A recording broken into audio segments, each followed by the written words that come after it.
I'm going over challenge exercise 8 and 3.2. Complete the proof of theorem 3.2.4. And it states, let A be an n by n matrix and assume that x, x1, x2 are in the null space of A and C is a scalar. There's two parts to this. The first part states that if you add the vectors, then their sum will also be the null space. And then the second part is that if you have a vector in the null space and you multiply by a scalar, then the product will also be the null space. And the first part of the proof is just proves the first part of the theorem, and it says by assumption, if you have two matrices that are equal to and are both equal to 0, then if you add the vectors before applying it to the matrix, then the sum will also be 0.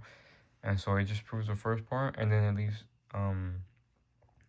to prove the second part, which is if you multiply a scalar by a vector which is in the matrix, which is in the null space, then the product also be null space.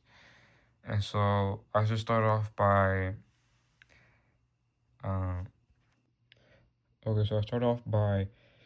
with this equation that it states that if you have a matrix and you multiply by a vector in null space, null space, then you get 0.